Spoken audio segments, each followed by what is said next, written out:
On March 14, 1853, in a parish courthouse somewhere along the Mississippi River corridor of Louisiana, a transaction occurred that would be deliberately omitted from official auction records for over a century. A pregnant woman was sold for not $12, the price of a loaf of bread. Court documents show the sale was legal, witnessed by 7 men whose signatures still appear on the deed of sale. Yet, the woman's name was never recorded in any parish registry before or after that day. Local historians discovered the receipt in 1897, sealed inside a wall during courthouse renovations, and immediately reread it. What they found written on the back of that receipt made them choose silence over truth. Tonight, we reveal what was hidden and why the descendants of those 7 witnesses spent generations trying to ensure this story died with them. Before we continue with the story of what happened in that Louisiana courthouse, I need you to do something. Subscribe to this channel and hit that notification bell, because stories like this one, stories they tried to bury, need to be told. And I want to know where you're listening from right now. Drop your state or city in the comments. Let's see how far these hidden histories reach. The transaction that occurred on that March morning was not an anomaly born of chaos or confusion. It was deliberate, calculated, and entirely legal under the laws that governed Louisiana in the years before the Civil War tore the nation apart. St. Helena Parish in 1853 was a place where Spanish moss hung so thick from the live oaks that daylight struggled to reach the ground, where the air tasted of river silt and sugar cane smoke, and where the wealth of the land was measured not in acres but in human beings. The parish sat in the fertile crescent between Baton Rouge and the Mississippi border, close enough to the river to prosper, remote enough to keep its secrets. The town of Greensburg served as the parish seat, a collection of whitewashed buildings arranged around a courthouse square where business was conducted with the formality of church service. Every Saturday, the courthouse steps became an auction block. Furniture, livestock, land, and people changed hands with equal bureaucratic efficiency. The auctioneers knew their business. The buyers knew their limits. And everyone understood that what happened on those steps was sanctioned by law, blessed by custom, and enforced by men who believed themselves to be the architects of civilization itself. In the spring of that year, 3 men held particular power in St. Helena Parish. Judge Amos Crenshaw presided over the district court with the authority of Scripture. At 62 years old, he had spent 4 decades interpreting laws written to protect property above all else. His decisions shaped the parish like a river shapes its banks slowly, inevitably, with a force that seemed like nature itself. Below him in influence but equal in ambition, was Duncan Fairholme, a plantation owner whose family had controlled over 4,000 acres of prime cotton land since Louisiana became a state. Fairholme was 47, educated in Charleston, fluent in French, and ruthless in business. His plantation, Belle Lamont, employed an overseer named Silas Guthrie, a man whose reputation for cruelty kept the enslaved population compliant through fear alone. The third man in this trinity of power was Nathaniel Pute, the parish tax assessor and recorder of deeds. Pute was younger, 39, hungry for status in a society where family name meant everything and his meant nothing. He had arrived in Louisiana from Virginia with forged letters of introduction and an understanding that in the chaos of westward expansion, a man could reinvent himself if he was willing to do what others would not. These 3 men intersected on the morning of March 14th, because of a woman whose existence had been carefully erased from every record they controlled. Her name was Clara. She had been born on a tobacco plantation in Virginia, approximately 23 years earlier.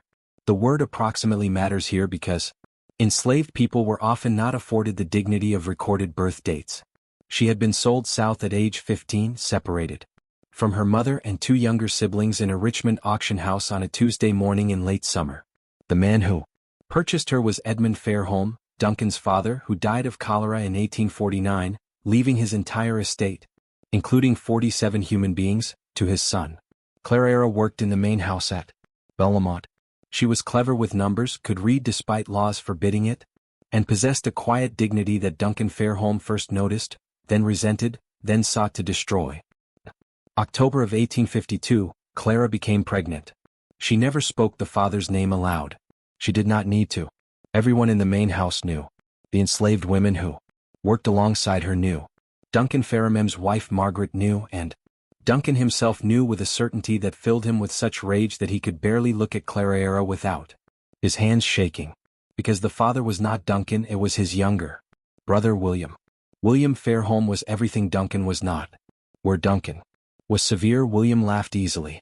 Where Duncan saw human beings as agricultural investments, William saw the fundamental evil of the system he benefited from and lacked the courage to oppose it. He was 28 years old, unmarried, and living in the overseer's cottage at the edge of Belmont's property, ostensibly managing the northern fields but mostly drinking and reading abolitionist literature he smuggled from New Orleans. His relationship with Clara began as conversation. She brought meals to the cottage twice daily. He asked her questions about her life before Belmont. She answered cautiously at first, then with increasing honesty as she realized he listened differently than other white men. Over months, conversation became something else. Something that crossed every boundary their world had constructed. When Clara's pregnancy began to show in late December, William did something unprecedented. He went to his brother and offered to purchase Clara's freedom. The conversation occurred in Duncan's study on a Saturday evening. No written record exists of what was said, but what happened next was documented with meticulous precision. Duncan refused the offer, more than refused. He was insulted by it. In his view, William had violated the sanctity of property rights, had endangered the racial hierarchy upon which their entire society depended, and had embarrassed the Fairholme name in a way that could destroy their standing if it became public knowledge. William argued that he loved Clara, that the child was his, that they should be allowed to go north to a free state, to build a life beyond the reach of Louisiana law. Duncan's response was to immediately sell Clara, not to a slave trader who might take her far away where William could never find her. That would be too simple, too merciful. Duncan wanted his brother to watch, to witness, to understand the consequences of what Duncan called his betrayal. He arranged for Clara to be included in a public auction scheduled for March 14, a routine sale of property seized for unpaid debts. The courthouse steps, full public view, entirely legal. But Duncan added a condition that revealed the depth of his cruelty. He set Clara's minimum bid at 12 cents. The amount was deliberate. In 1853, the average price for an enslaved woman of childbearing age in Louisiana was between $800 and $1,200.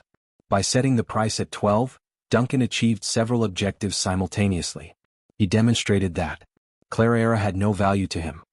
He humiliated William by showing that the woman he claimed to love was worth less than a newspaper. And most cunningly, he ensured that no legitimate buyer would bid, because in the economy of slavery, price signaled quality. A woman offered for 12 cents must be damaged, diseased, unsuitable for work.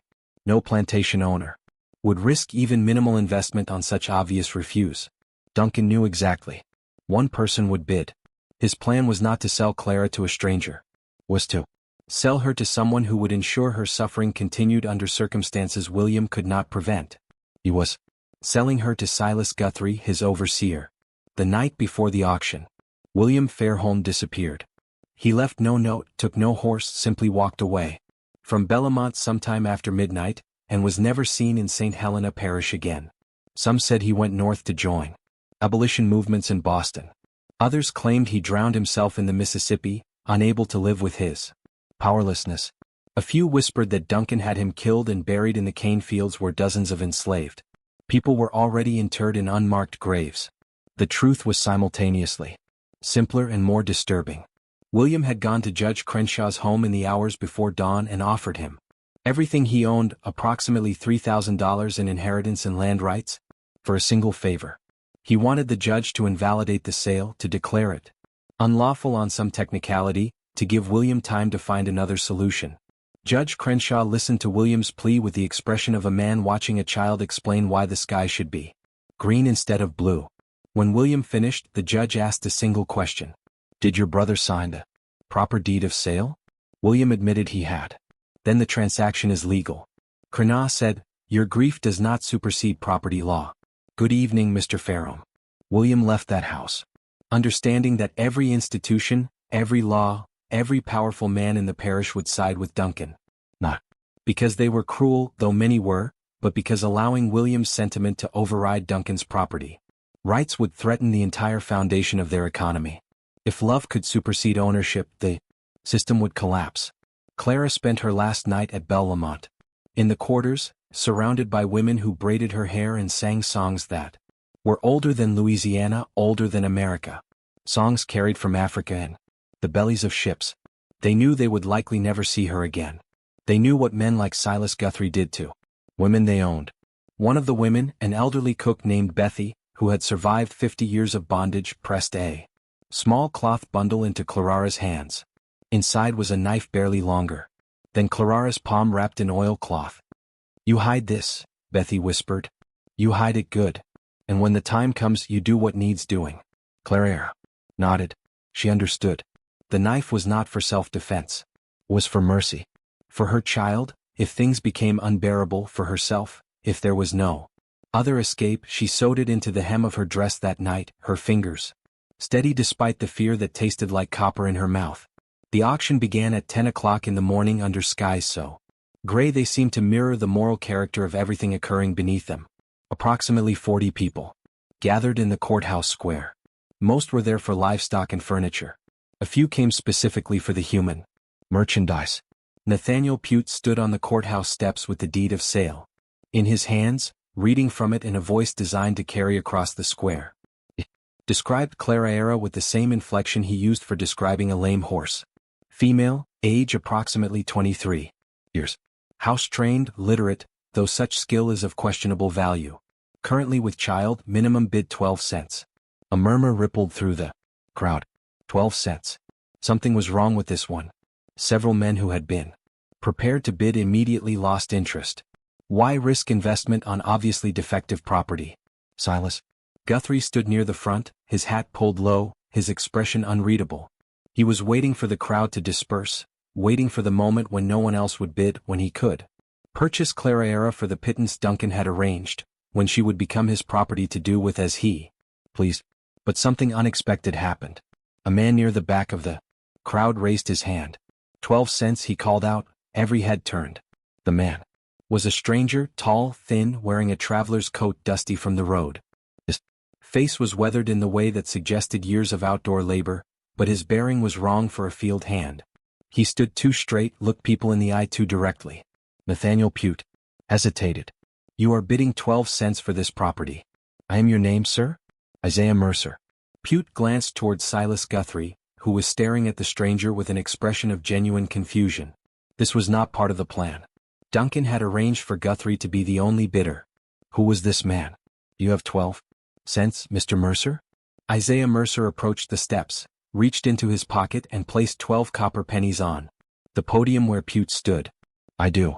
From his position near the courthouse door, Judge Crenshaw watched this exchange with increasing interest. He had been present at the auction specifically to ensure Duncan's plan proceeded smoothly. But now an unknown variable had entered the equation. Pute looked desperately towards Silas Guthrie. The overseer's face had gone red. He understood what was happening. If he bid 13 cents he would reveal his interest. He would make public what was supposed to be a quiet transaction. Duncan had specifically instructed him to wait until no one else bid, to make it seem like he was doing Bellamont a favor by taking worthless property off their hands. But if he did not bid, Clara would go to this stranger. The seconds stretched. The crowd waited. Finally, Silas Guthrie spoke. 13 cents. Isaiah Mercer did not hesitate. 25 cents. 50 cents. Guthrie snapped. $1. The crowd was riveted. Now, this was not how these auctions typically proceeded. Something peculiar was happening. Two men bidding against each other for a woman being sold at refuge prices. What did they know that everyone else did not? Silas Guthrie bid $2.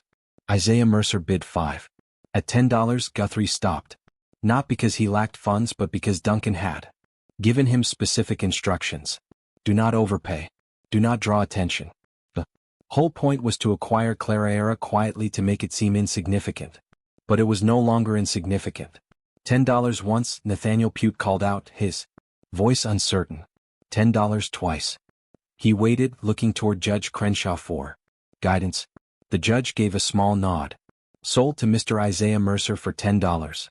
Clarara, who had been standing to the side of the courthouse steps throughout this entire exchange, her hands bound in front of her, her pregnancy visible beneath the thin dress she wore, looked at the man who had just purchased her. Isaiah Mercer met her gaze. And though his expression did not change, Clara saw something in his eyes that made her breath catch. Recognition. The deed of sale was signed within minutes. Isaiah Mercer paid the $10 in coins that he counted out carefully onto Pute's desk. Judge Crenshaw witnessed the transaction. With his signature. By law, Clara was now the legal property of a man she had never met until that morning. But the irregularity of the sale had attracted attention. As Mercer led Clara away from the courthouse, moving quickly toward a wagon waiting at the edge of the square, Duncan Fairholme emerged from inside the courthouse where he had been watching through a window. "Mr. Mercer," Duncan called out. His voice was sharp, accustomed to obedience. "A moment of your time." Isaiah Mercer stopped. He did not release Clara's arm. When he turned to face Duncan, his expression was carefully neutral. "Mr. Fairholme, you are not from this parish." "I'm not." "What brings you to St. Helena?" "Business." Duncan took a step closer. He was trying to place this man trying to understand what had just happened. The auction was supposed to be controlled, predictable. This outcome was neither. "What sort of business?" "My own sort," Mercer replied. His voice was quiet but firm. "The transaction was legal. The judge witnessed it. Unless you have some objection to the sale." It was a challenge phrased as a question. Duncan recognized it immediately. If he objected, he would need to provide grounds. And what grounds could he offer? That he had deliberately undervalued Clara to humiliate his brother. That he had arranged for his overseer to purchase her for purposes Duncan preferred not to state publicly. "No objection," Duncan said slowly. "Though I am curious. What do you intend to do with property you purchased for such a price?" "That is my business, Mr. Fairholme. Good day." Isaiah Mercer turned and continued toward the wagon. Clara walked beside him, her mind racing. Nothing about this made sense. This man had bid against Silas Guthrie. Had paid $10, a significant sum for a woman being sold as refuse. And when she had looked into his eyes, she had seen something that terrified her more than anything that had happened in the past 4 months. He knew who she was. Not just her name, not just her situation. He knew her. They reached the wagon, a simple farm cart with a canvas cover. Mercer helped her climb into the back. His touch impersonal but not rough. Then he climbed onto the driver's bench, took up the reins and urged the horse forward. They rode in silence through Greensburg, past the storefronts and houses, past the church with its white steeple, past the boundary where cultivated land gave way to pine forest. Only when they were well beyond sight of the town did Isaiah Mercer speak. "You do not remember me?" Clara's voice was cautious. "Should I?" "Richmond, August 1845. You were 15 years old. I was there the day you were sold." Clara's blood went cold. "You were at the auction." "I was." Mercer kept his eyes on the road. "Was working for a man named Ephraim Dalton, a slave trader. I drove his wagons, managed his property. I watched you and your family stand on that block. I watched your mother scream when they separated you. I watched Edmund Fairholme pay $700 and lead you away. Then you are no different than the rest of them," Clara said, her voice hard. "I was no different," Mercer corrected. "I am no longer that man." He reached into his coat and withdrew a folded piece of paper. Without taking his eyes from the road, he handed it back to Clara. "Read it."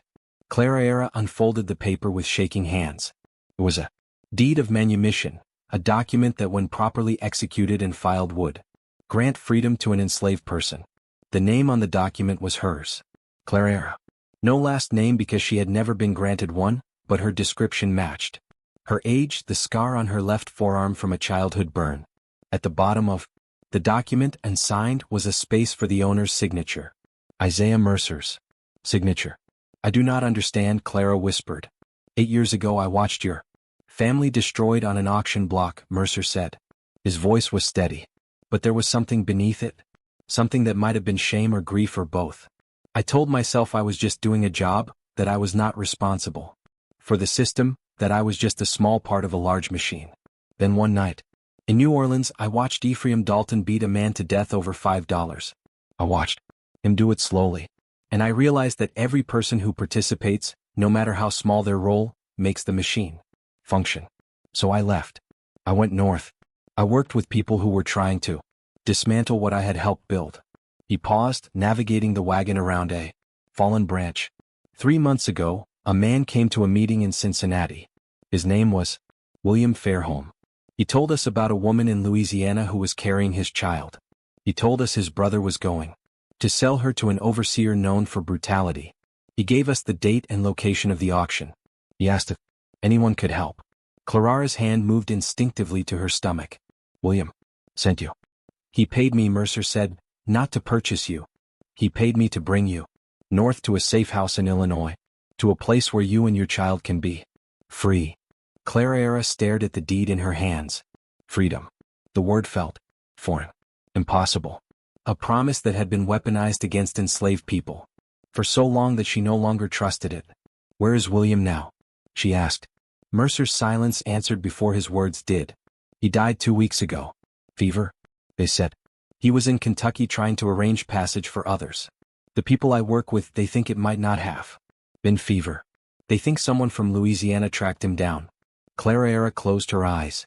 William, reckless, idealistic William, who had read her poetry and promised her things that could never be. William, who had at least tried, which was more than most men in his position would ever do. Duncan had him killed, she said. It was not a question. We cannot prove it, but yes, I believe that. Just when we thought the worst of this story was behind us, when it seemed Clarara might finally find freedom, the true horror of what happened in St. Helena Parish is about to reveal itself. This story is giving you chills. Share this video with a friend who loves dark mysteries. Hit that like button to support our content. And do not forget to subscribe to never miss stories like this. Let us discover together what happens next. The wagon continued north through the afternoon, following roads that grew increasingly rough and remote. Mercer explained the route they would take. They would avoid main roads, travel mostly at night, rely on a network of safe houses operated by free black families and sympathetic whites. It would take weeks to reach Illinois, months before Clara would be truly safe. But something was wrong. Clara could not articulate it precisely, but years of survival had taught her to trust her instincts. And her instincts told her that Isaiah Mercer was lying not about everything. His story about Richmond might be true. His shame might be genuine.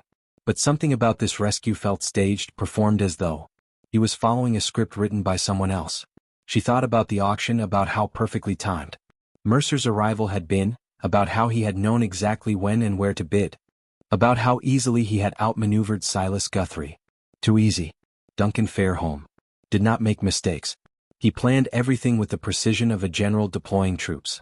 If he had wanted Clarara to go to Guthrie, she would have gone to Guthrie. Unless Duncan had wanted something else to happen. The realization settled over Clarara like ice water. This was not a rescue. This was a hunt. The wagon continued north through the afternoon, following roads that grew increasingly rough and remote. Mercer explained the route they would take. They would avoid main roads, travel mostly at night, rely on a network of safe houses operated by free black families and sympathetic whites. It would take weeks to reach Illinois, months before Clara would be truly safe. But something was wrong. Clara could not articulate it precisely, but years of survival had taught her to trust her instincts. And her instincts told her that Isaiah Mercer was lying. Not about everything. His story about Richmond might be true. His shame might be genuine. But something about this rescue felt staged, performed as though he was following a script written by someone else. She thought about the auction, about how perfectly timed Mercer's arrival had been, about how he had known exactly when and where to bid, about how easily he had outmaneuvered Silas Guthrie. Too easy. Duncan Fairholme did not make mistakes. He planned everything with the precision of a general deploying troops. If he had wanted Clarara to go to Guthrie, she would have gone to Guthrie, unless Duncan had wanted something else to happen. The realization settled over Clarara like ice water. This was not a rescue. This was a hunt. They camped that night in a clearing several miles from the nearest settlement, deep enough in the forest that firelight would not be visible from the road. Mercer built a small fire and offered Clarara dried meat and cornbread. She ate mechanically, her mind working through possibilities. If Duncan wanted her dead, he could have had her killed at Bellamont. Simple. Quiet. Enslaved women disappeared regularly. No one questioned it. But Duncan did not want her dead. He wanted William destroyed completely. And William was already gone, already beyond Duncan's reach. So Duncan needed something else. He needed proof that William's betrayal had consequences. Needed the child Clara carried to suffer. And more than that, he needed it to be William's fault. The escape was designed to fail. Mercer was not rescuing Clara. He was delivering her to something worse than Silas Guthrie. Somewhere along this route they would be intercepted. Slave catchers. Probably. Men who would claim Clara was a runaway. The deed of sale would be declared fraudulent. Clara would be returned to Duncan under circumstances that would make her fate seem like justice rather than cruelty. And because William had arranged this escape, because he had paid for it, because he had involved abolitionists in a conspiracy to steal property, Duncan would be able to say that his brother had brought about Clara's suffering. But William's sentiment had made things worse, not better. It was perfect revenge. The only question was when the trap would spring. Clara waited until Mercer had settled on the opposite side of the fire, his back against a tree, his hat pulled low. She waited until his breathing deepened. Then she carefully reached into the hem of her dress and retrieved the knife Bethy had given her. The blade was small but sharp. She tested the edge against her thumb, felt it bite. She could kill him right now while he slept. It would be easy. But then what? She was pregnant, alone, somewhere in Louisiana forest with no money, no map, no allies. Even if she made it to a road, she would be captured. Within days. A pregnant black woman traveling alone would be stopped, questioned, returned to whoever claimed ownership. The knife was not the answer, but maybe honesty was.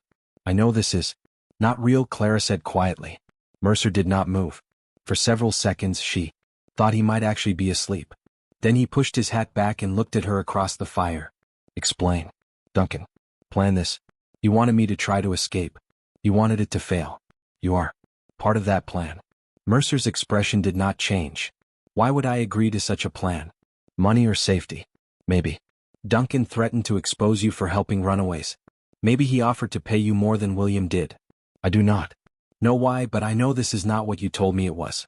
The fire crackled. Between them, somewhere in the darkness, an owl called. Finally, Isaiah Mercer spoke. You are smarter than William gave you credit for. Clara's grip tightened on the knife. So I am right. Partially. Mercer sat forward, his elbows on his knees. Yes, Duncan knows about this escape. Yes, he planned for it to fail. But you are wrong about why I am helping him. Then why? Because if I did not, someone else would. And that someone else would deliver you directly to slave catchers who would hurt you in ways I will not describe. Duncan gave me a choice. Lead you north and let his men intercept us in a way that leaves you physically unharmed, or refuse and watch him give the job to men who would make you wish you had never been born. Clara laughed bitterly. So you chose the merciful betrayal. I chose to give you a chance. What chance? You just said. We will be intercepted. We will be. Tomorrow afternoon, approximately 20 miles north of here. 4 men will be waiting on the road. They will have papers declaring you a fugitive. They will have authorization from Judge Crenshaw to return you to Belmont. And legally they will be completely within their rights. Then I have no chance. You have exactly one chance, Mercer said. He reached into his saddlebag and withdrew a leather pouch. He tossed it across the fire to Claire. There is $150 in that pouch. There is also a letter of introduction to a family in Natchez. Free people of color who can help you disappear. Not north. North is where Duncan expects you to run, but south to New Orleans, then by ship to Mexico. It is a longer route, more dangerous, but it is possible. Clara opened the pouch. The money was real. The letter was real. Why would you do this? Because I meant what I said earlier. I'm not the man I was in Richmond. And because William Fairmem, whatever his faults, tried to do something decent, I will not let Duncan Fairmem turn that decency into a weapon. But you are still going to betray me. You are still going to let Duncan's men intercept us. They are going to intercept someone, Mercer corrected. Does not have to be you. He stood and walked to the back of the wagon. When he returned, he was carrying a bundle of clothing, women's clothing, a dress similar to Clara's but larger. Shawl, a bonnet. There is a settlement 8 miles south of here. Small place mostly. Free black families and poor whites. There is a woman there named Ruth Chambers. She is approximately your height, your complexion, and she is dying. Consumption. She has perhaps weeks left. I spoke with her yesterday. I paid her family $50 to help us. Clara stared at him. I do not understand. Tomorrow morning you take this money and these clothes. You walk south to the settlement. You tell the Chambers family that Isaiah sent you. They will hide you until the men looking for you have passed through the area. Then they will help you get to Natchez. From there, you follow the letter's instructions. And you, Ruth Chambers, will take your place in this wagon. She is too ill to walk more than a few steps, but she can sit upright in a bonnet and shawl. From a distance she will look enough like you. When Duncan's men intercept us tomorrow, they will take her. By the time they realize their mistake, you will be gone. Clara's mind. Real. Ruth will die. Ruth is already dying, and her family needs money to bury her properly to care for her children. This way her death serves a purpose. This is insane. This is your only chance, Mercer said flatly. Duncan has men watching every route north. He has money and power and the law on his side. You cannot fight him directly. You can only disappear so completely that he cannot find you. Clara looked down at the knife in her hand, then at the money, then at Isaiah Mercer, whose face was half shadowed by firelight. If I do this, if I run, Duncan will know you. Help me. He will come after you. He will try, Mercer agreed. But I am harder to catch than you are, and I have friends who can make me disappear too. Why? Clara asked. The word came out. Broken. Why would you risk this for me? Mercer was quiet for a long moment. When he spoke, his voice was softer than it had been all day. In Richmond, when they separated you from your mother, you did not scream. You did not fight. You stood on that block and you looked at the men bidding on you with an expression that said you knew exactly who they were and what they were capable of. You were 15 years old and you had more dignity than any of them would ever possess. I have seen that expression in my dreams for 8 years. It is time I did something to earn the right to forget it. Clara felt tears burn behind her eyes but refused to let them fall. Crying was a luxury enslaved women could not afford. Tears were interpreted as weakness, as submission, as evidence that they had accepted their condition. She had learned early to keep her grief internal, to let it calcify into something harder. There is something else you should know, Mercer continued. His voice had dropped lower, as though the forest itself might be listening. About Duncan Fairholme. What about him? William told us things before he died. Things about his brother, about Bellamont. Mercer paused, choosing his words carefully. You were not the first. Clara's blood went cold. The first? What? The first woman Duncan sold to Silas Guthrie. There were 3 others. Over the past 5 years, all of them house servants. All of them young. Duncan would arrange some minor infraction, some excuse to remove them from the main house. Then he would sell them to Guthrie at auction. Always for suspiciously low prices. Always legally documented. Always witnessed by Judge Crenshaw. What happened to them? 2 died within a year. One from injuries Guthrie claimed were accidental. The other from what was called fever, though the enslaved people at Bellamont said she had been beaten so badly she never recovered. The third woman, her name was Sarah. She disappeared entirely. Guthrie claimed she ran away. No one ever saw her again. Clara thought of Bethy, the elderly cook who had given her the knife. Bethy would have known these women, would have watched them disappear one by one, would have understood exactly what fate awaited Clara if she ended up in Guthrie's possession. Why would Duncan do this? Clara asked, though she suspected she already knew the answer. Because he could. Mercer said simply, sir. Because the law gave him absolute power over the people he owned. And absolute power reveals what men truly are. Duncan Fairholme is a man who enjoys the suffering of others, particularly women, who show intelligence or dignity or any quality that threatens his sense of superiority. And Judge Crenshaw allowed this. Judge Crenshaw facilitated it. Every sale was legal. Every transfer of property properly documented. The judge never asked why these women were being sold so cheaply. Never questioned the pattern. He simply signed the papers and collected his fees. Clara looked down at the knife in her hand. 3 women before her. All of them destroyed by the same mechanism. All of them erased from history as thoroughly as if they had never existed. William knew about this. He discovered it about a year ago. Found records in Duncan's study. That was when he started reading abolitionist literature. When he started believing the system itself was the problem, not just individual cruelty within it.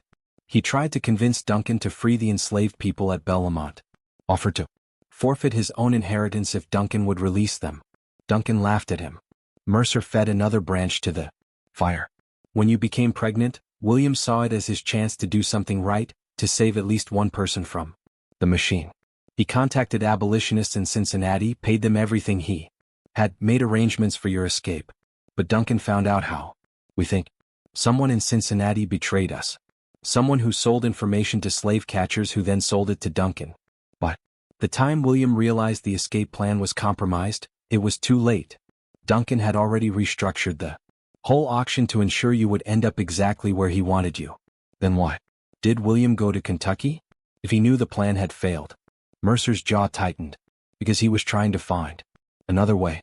He thought if he could reach the Underground Railroad network, if he could get messages to conductors who operated in Louisiana, he could arrange a secondary rescue, something Duncan would not anticipate.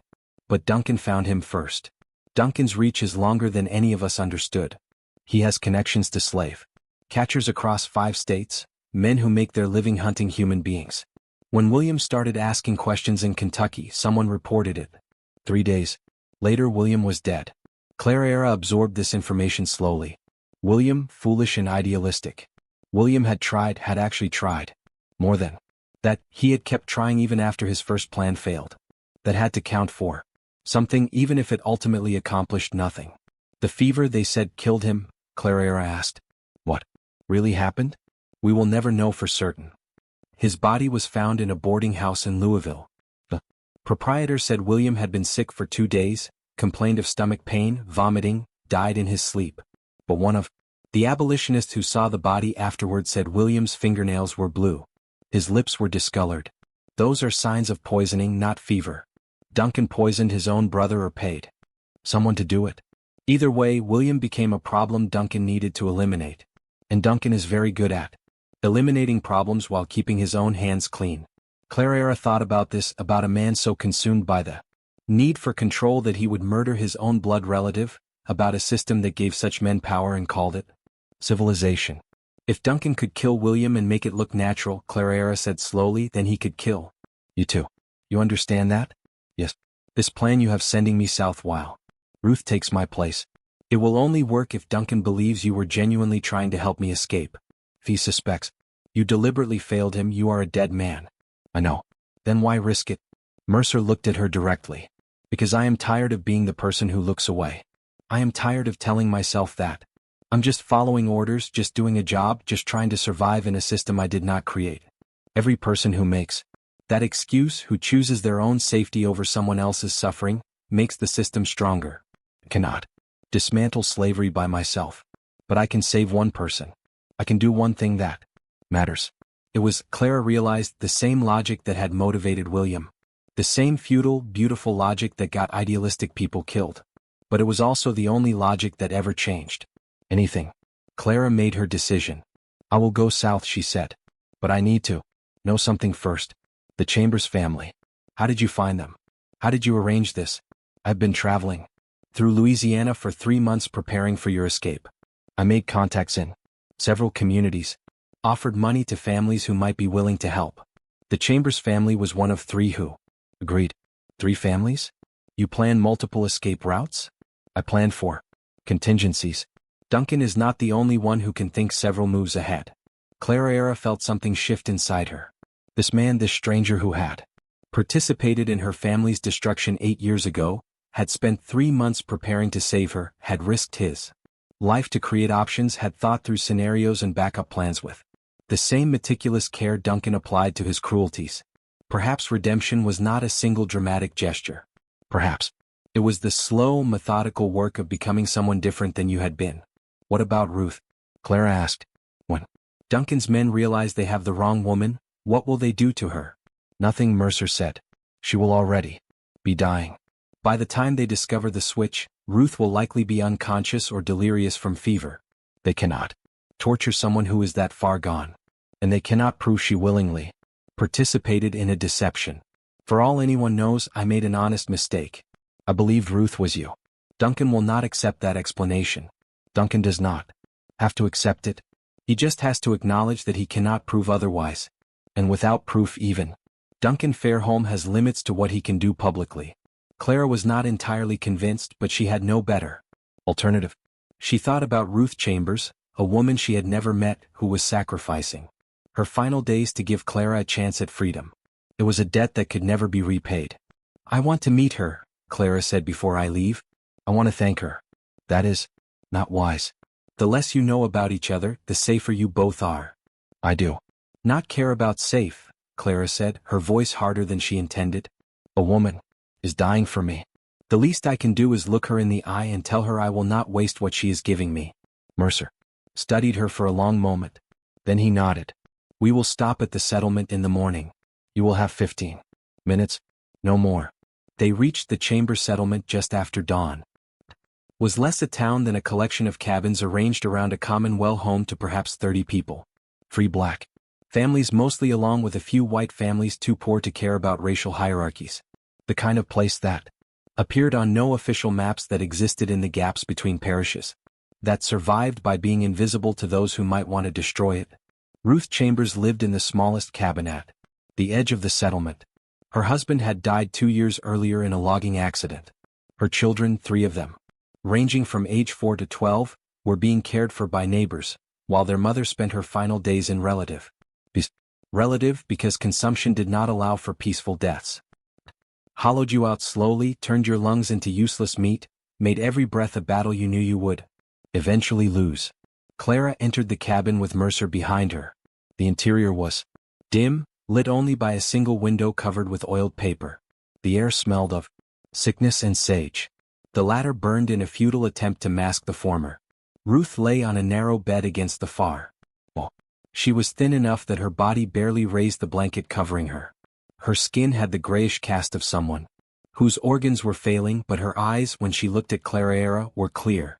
You are the one, Ruth said. Her voice was barely a whisper. I am Clara. They told me you were worth saving. I wanted to see if that was true. Clara moved closer to the bed. I do not know if I am worth what you are giving. Nobody is worth a life, Ruth said. But that is not why I agreed to help you. I agreed because my children need what Mr. Mercer paid. Because I am dying anyway. And because if I have to die, I would rather die doing something that means something. Your children, Clara said. What will happen to them? My sister will take them. The money Mr. Mercer gave us will be enough to feed them through the winter. Maybe enough to buy a small plot of land where they can grow their own food. It is more than I could have given them otherwise. Clara felt tears burning again. She knelt beside the bed, took Ruth's hand. The bones felt like bird bones, light and fragile. I will remember you, Clara said. I will tell my child about you, about what you did. Your name will not be forgotten. Ruth smiled weakly. Names do not matter much where I am going. But if it comforts you to remember, then remember, just make sure you live. Make sure that baby lives. Do not let me trade my death for nothing. I will live, Clara promised. Whatever it takes. Good. Ruth's eyes fluttered closed. Now go. Mr. Mercer will tell you what to do next. And do not look back. Looking back only makes the leaving harder. Clara squeezed Ruth's hand once more, then stood. She turned toward the door. Ruth spoke again. One more thing. When they take me tomorrow, when Duncan Fairholme's men realize I am not you, they will be angry. They might say cruel things. They might threaten me, but they will not hurt me. I will make sure of that. Oh. Ruth opened her eyes again. There was something in them now, something fierce despite the weakness of her body. Because I will already be dead. Clara froze. What do you mean? Mercer stepped forward. Ruth and I discussed this. The timing needs to be precise. She dies during the interception before Duncan's men can question her. They have no leverage. They cannot prove deception. They cannot punish anyone. All they can do is admit they failed. You are planning to die at exactly the right moment. Clara asked, incredulous. I am planning to die on my own terms, Ruth corrected. Consumption will kill me. Within weeks anyway. This way I choose when and how. This way my death serves a purpose instead of just being another tragedy. Clara understood. Then Ruth had medicine, something the settlement doctor had given her, probably Lord or morphine intended to ease her pain in the final days. And she was planning to take too much of it deliberately to time her death so that it occurred during the interception, making Duncan's entire plan collapse. Was brilliant and horrible in equal measure. You have thought of everything? Clara whispered. No, Ruth said. Mr. Mercer thought of everything. I am just agreeing to it. Now go before I start coughing again and ruin this dramatic moment. Clara wanted to say more. Wanted to explain that she understood the magnitude of what Ruth was doing. That she would carry this debt for the rest of her life. That she would make sure Ruth's children knew their mother died a hero. But Ruth's eyes had closed. Again, her breathing shallow and labored. Ann Mercer was already at the door, gesturing for Clara to follow. So she left. She walked out of that dim cabin knowing she would never see Ruth Chambers again. Knowing that within 2 days the woman lying on that bed would be dead, would have died specifically to give Clara a chance at life. Outside, the morning sun was already heating the air. Mercer handed Clara the leather pouch with money and the letter of introduction. There is a path behind this cabin that leads south through the forest, he said. Follow it for approximately 3 miles. It will bring you to a road. Take the road west until you reach a tavern called the Black Swan. The owner's name is Marcus. Tell him Isaiah sent you. He will know what to do next. And then you follow the instructions in the letter. Trust no one who does not use the passwords written there. Move only at night. Avoid main roads. Get to Natchez. Get on a ship. Get to Mexico. Disappear so completely that Duncan Fairholme spends the rest of his life wondering what happened to you. Clara nodded. She adjusted the bundle of clothes under her arm, felt the weight of the money pouch. What about you? She asked. I will continue north with Ruth. I will deliver her to Duncan's men, and then I will disappear too. You will hunt. Let him try. Mercer smiled grimly. I have been running from things my whole life. I'm very good at it. Clara wanted to thank him. Wanted to say something profound about redemption and second chances and the possibility of change. But words felt inadequate. So, instead she did something unexpected. She embraced him. Mercer stiffened, clearly not expecting physical contact. Then slowly, carefully he returned the embrace. Thank you. Clara whispered. Survive. Mercer replied. That is all the thanks I need. They separated. Clara turned toward the path Ruth had indicated. She did not look back. Looking back only made the leaving harder. Behind her, Isaiah Mercer watched until she disappeared into the trees. Then he returned to the cabin where Ruth Chambers lay dying, where a plan had been set in motion that would either save Clara's life or destroy everyone involved. The next 24 hours would determine which. Clara left before dawn, carrying the leather pouch and wearing the bundle of clothes over her arm. Mercer watched her go, a silhouette against the gray pre-dawn light, then turned to hitch the wagon. By the time the sun rose, Ruth Chambers was sitting in the back of the wagon, wrapped in Clara's shawl, her face hidden by the bonnet. She was so thin that the pregnancy pillow Mercer had fashioned from rags and secured around her waist looked almost believable. They traveled north through the morning. Ruth did not speak. The consumption had taken most of her voice weeks ago. She simply sat swaying with the motion of the wagon. Her breathing labored. At approximately 2 o'clock in the afternoon, 4 men on horseback appeared on the road ahead. They matched Mercer's description exactly. Hard men armed with rifles and the confidence of people who knew the law would never question their actions. The leader, a man named Porter, approached the wagon with papers in his hand. Isaiah Mercer. Yes, we have a warrant for the return of fugitive property. A Negro woman named Clara absconded from Bellamont Plantation. We have reason to believe she is in your possession. I purchased that woman legally. Mercer said, I have the deed of sale. The deed was obtained under false pretenses. Judge Crenshaw has voided the transaction. The woman is to be returned to her rightful owner. Porter moved to the back of the wagon.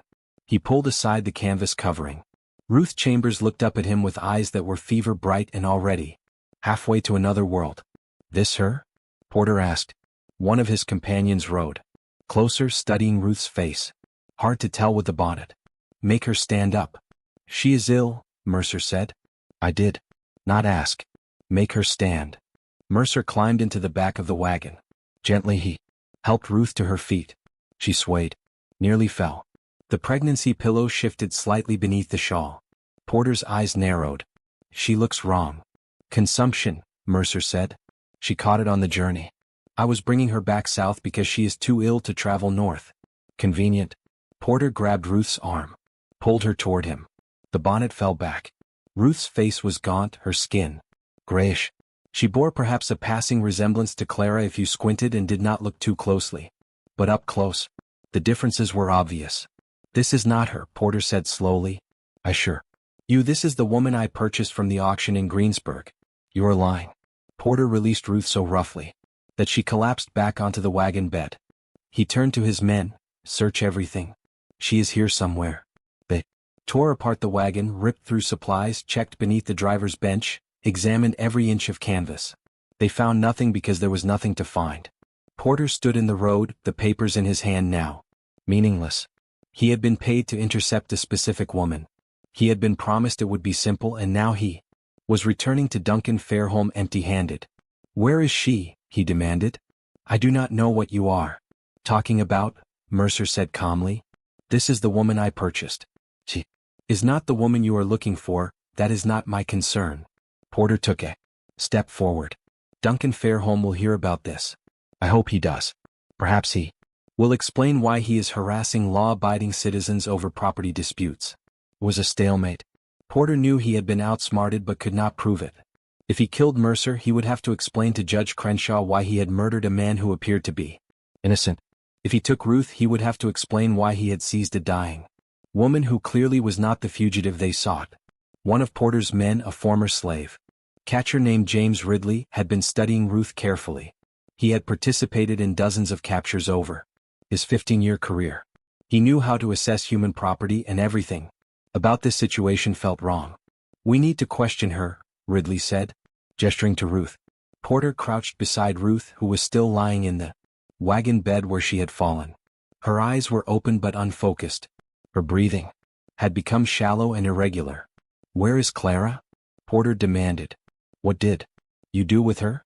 Ruth's eyes focused on Porter with visible effort. And then, impossibly, she smiled. Gone, she whispered. By your reach. Beyond Duncan Fairholme's reach, she is free. Where?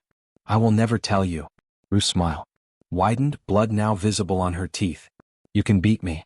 You can torture me, but I will be dead long before you get any answers. I made sure of that. Porter understood. Then this woman had poisoned herself. Had deliberately taken something that would kill her during this exact confrontation. Had turned her own death into a weapon against Duncan's plan. You stupid woman, Porter said, though his voice had lost its certainty. You think this helps anyone? Duncan will find her eventually. He always does. Maybe. Ruth agreed. Blood was now flowing freely from her mouth, mixing with the foam that had begun to gather at the corners of her lips. Or maybe she will disappear into a world where men like you and Duncan Fairholme have no power. Maybe she will live to be old. Maybe her child will grow up free. Maybe your entire system will collapse and be remembered only as a nightmare our descendants will struggle to believe was real. Her breathing stuttered, stopped, started again with a wet, rattling sound. I die knowing I helped destroy something Duncan spent months building. What will you die knowing, Mr. Porter? That you hunted human beings for money? That you served a system designed to crush souls? That you chose cruelty when you could have chosen mercy? Chambers took one more breath. Then she died there in the road with 4 slave catchers standing over her, with Isaiah Mercer watching from beside his torn-apart wagon with the Louisiana sun beating down on a scene that would haunt James Ridley for the rest of his life. Porter stood over Ruth's body for a full minute without speaking. Then he turned to his men. We bury her here. We tell Duncan we intercepted the wagon, but the woman died before we could question her. We tell him Mercer claims it was the woman from the auction, but we could not verify before she died. We tell him the trail is cold. Duncan will know we failed, one of the men said. Duncan will know exactly what happened, Porter corrected. He will know he was outmaneuvered, but he will not be able to prove it. And without proof there is nothing he can do. They buried Ruth Chambers in a shallow grave beside the road. No marker, no ceremony, just another black body returning to Louisiana soil, one of thousands who would never be mourned publicly or remembered officially. Isaiah Mercer watched the burial without expression. When it was finished, when the men had mounted their horses and ridden away, he stood alone beside the disturbed earth. He did not pray. He was not religious, but he spoke Ruth's name aloud 3 times, as though repetition could somehow honor what she had done. Then he continued north. As planned, he would maintain the fiction that he had been attempting to deliver Clara to free territory. He would express confusion about why she had died. He would file a report with Judge Crenshaw claiming the property had been damaged in transit, requesting compensation for his loss. The report was denied. Judge Crenshaw ruled that Mercer had purchased the property in ASIS condition and bore all risk. The 12-cent minimum bid was interpreted as evidence that the seller knew the property was defective. No compensation would be issued. It was in its own perverse way the perfect legal conclusion. Everyone had followed proper procedure. All documents had been properly filed. The law had functioned exactly as designed, and yet Duncan Fairholme's revenge had been thwarted by a dying woman and a former slave trader seeking redemption. Years later, in 1868, James Ridley experienced a religious conversion and confessed his past sins to a Methodist minister named Reverend Thomas Hargrove. Among those confessions was a detailed account of what happened during the interception on that March afternoon in 1853. Ridley described Ruth's final words, described the blood on her lips and the fierce intelligence in her dying eyes, described how she had smiled as life left her body, secure in the knowledge that she had broken Duncan Fairholme's carefully constructed mechanism of cruelty. I have captured over 200 fugitives in my life, Ridley told the minister. I have seen men and women beg for mercy. I have seen them fight and scream and pray, but I have never seen anyone choose death as deliberately as Ruth Chambers did. She turned her last breath into an act of defiance.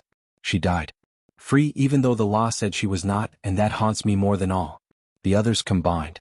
Reverend Hargrove wrote down Ridley's confession, recognizing its historical importance. But he never published it during his lifetime. The confession sat in his personal papers until his death in 1892, at which point his daughter Sarah discovered it while sorting through his effects. She was horrified not merely by the content, though that was disturbing enough, but by the implications. Her father had known about this incident for 34 years and had never reported it, had never shared it with historians or journalists, had simply preserved it privately as though documenting evil was sufficient without actually confronting it. Sarah Fletcher did something her father had not. She published the confession in 1893 in a small abolitionist journal that few people read, but she published it. She made it part of the public record. The publication is how we know the details of Ruth Chambers's final moments. How we know she chose her death deliberately. How we know she smiled as she died, secure in the knowledge that she had broken Duncan Fairholme's plan. Duncan Fairholme spent the next 6 months searching for Clara Era. He hired professional slave catchers. He placed advertisements in newspapers across 3 states. He offered rewards that increased from $500 to $2,000. He never union. He took whatever knowledge he had of the true circumstances to his grave. Duncan Fairholme survived the Civil War, but lost everything in its aftermath. Bellamon was burned by Union troops in 1863. Duncan himself died in 1872 in a boarding house in Mobile, Alabama, bankrupt and alone. His wife Margaret had left him years earlier. His brother's name was never mentioned in his presence again. Silas Guthrie, the overseer, was found dead in 1854 in a ditch outside Greensburg. The official cause was listed as accidental drowning, though he was found face down in less than 6 in of water. No charges were ever filed. Nathaniel Pute continued as parish recorder until 1863 when he fled Louisiana ahead of Union forces. He was never heard from again. The receipt, discovered during the 1897 courthouse renovations, contained more than just the record of Clarara's sale. On the back, written in William Fairholme's hand, was a message to whoever finds this. My name is William Fairholme. I tried to save a woman I loved from my brother's cruelty. I failed her as I have failed in most things of importance. If you are reading this, know that the greatest evil is not the evil done by wicked men, but the evil permitted by good men who lacked the courage to act. I lacked that courage when it mattered. Pray you will not. The historians who found this message understood its implications immediately. They buried it again, sealed it back into the wall where it would remain hidden for another 100 years. The receipt was rediscovered in 1998 during another renovation. This time it was preserved. It now sits in the Louisiana State Archives, but Clara's fate remains unknown. Some historians believe she made it to Mexico, possibly settling in Veracruz, where a community of escaped enslaved people had established themselves. Others think she went to Haiti. A few believe she died somewhere along the journey. One theory proposed by a genealogist in 2006 suggests that a woman matching Clarara's description appeared in census records in Illinois in 1870, living under the name Clara Era Freeman with a mixed race. Daughter born in 1853. The daughter's name was listed as Ruth. If the theory is correct, if Clara Era did survive and build a life in freedom, then Isaiah Mercer succeeded. The rescue, designed to fail, failed to fail. The trap Duncan so carefully constructed caught nothing. But we cannot know for certain. The historical record is incomplete. Documents were destroyed during the Civil War. Memories were deliberately suppressed. What we are left with is fragments. A deed of sale, a receipt, a message hidden in a wall, census records that might refer to someone else entirely, and questions that will never be fully answered. Perhaps the silence of history is itself a kind of answer. Perhaps the fact that we cannot trace Clarara's path means she successfully disappeared, that she became impossible to follow, that she achieved what so many enslaved people dreamed of: complete and total freedom from the system that sought to control every aspect of their existence. Or perhaps she died alone and forgotten, another casualty of a system that destroyed millions of lives with bureaucratic efficiency. The 12-cent transaction stands as a monument to that ambiguity. It was legal, witnessed, recorded in official documents, and yet it feels profoundly wrong in a way that transcends the already considerable wrong of slavery itself. The deliberate devaluation of a human life, the use of bureaucratic mechanisms to inflict cruelty, the participation of judges and clerks and ordinary citizens in a transaction designed specifically to cause suffering. Everyone involved made choices. Duncan chose revenge. William chose risk, albeit too late. Isaiah Mercer chose redemption. Judge Crenshaw chose law over mercy. Ruth Chambers chose to use her death to help a stranger. Clara chose survival, whatever that required. And the 7 men who signed the deed of sale as witnesses chose to participate in something they must have known was deeply wrong. Their signatures remain on that document, preserved in archives, testimony to their complicity. Their descendants spent generations trying to bury this story, trying to ensure no one would ask uncomfortable questions about what their ancestors had done, what they had witnessed, what they had permitted. But stories like this have a way of surfacing, of demanding to be told. This mystery shows us that the cruelest weapon ever devised was not the whip or the chain, but the law itself. The system that made horror legal, that allowed men to destroy lives with a signature in a handful of copper coins, that permitted the sale of a pregnant woman for the price of a loaf of bread. Not because anyone believed she was worthless, but specifically to demonstrate that worth could be assigned or revoked at will by those who held power. What do you think of this story? Do you believe Clarara survived? Do you think she made it to freedom? Or did Duncan's cruelty reach beyond death to claim her anyway? Leave your comment below. If you enjoyed this tale and want more horror stories like this, subscribe, hit the notification bell, and share with someone who loves mysteries. See you in the next video.